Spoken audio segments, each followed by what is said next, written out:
Hello, சிம்பிளாக குயிக்காக ஒரு சாம்பார் பார்க்கலாமா? சின்ன வெங்காயம் பெரிய வெங்காயம் ரெண்டையுமே கட் பண்ணி வச்சுக்கோங்க. துவரம் பருப்பை 3-5 விசில் விட்டு எடுத்து வச்சுக்கோங்க.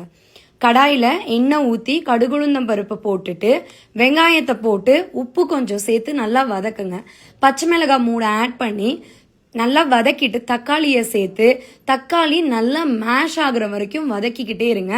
அதுக்கப்புறம் காய், முருங்கைக்காய் தான் இன்னைக்கு சாம்பாருக்கு மெயினாக எடுத்துக்கிட்ட காய். முருங்கைக்காய் தான் ஆட் பண்ணி எல்லாத்தையுமே நல்லா மிக்ஸ் பண்ணிங்கன்னா முருங்கைக்காயில் இருக்கக்கூடிய அந்த தண்ணியெல்லாம் கொஞ்சம் லைட்டாக வெளியே வந்து லிக்விட் ஃபார்ம் ஆகும்போது மசாலாஸ் சாம்பார் தூள் சேருங்க. அதாவது கடலைப்பருப்பு, ஜீரகம், கடுகு, லைட்டாக உளுந்து, துவரம் பருப்பு, அதை தொடர்ந்து மல்லி, மிளகாய் இதெல்லாம் அரைச்சி வச்சிருக்கிற சாம்பார் தூள் ஆட் பண்ணிட்டு கொஞ்சம் மஞ்சத்தூள் சாம்பாருக்கு அவசியம் ஆட் பண்ணுங்க.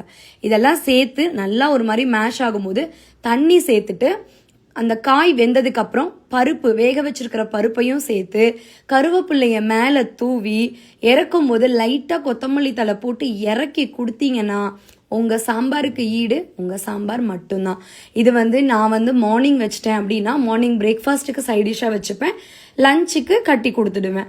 ஜென்ரலாக டைம் இருக்குன்னா பிரேக்ஃபாஸ்ட்டுக்கு தனியாக சட்னி ஆர் கிரேவி அது பண்ணுவேன். ஸோ இந்த சாம்பார் தான் ஒரிஜினல் சாம்பார், மை ஸ்டைல்.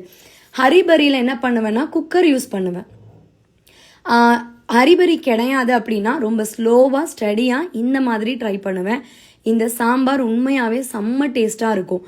இது கூட நீங்கள் முருங்கைக்காய் மட்டும் இல்லைங்க, மாங்காய் கத்திரிக்காய்லாம் போட்டு சாம்பார் வைக்கலாம்.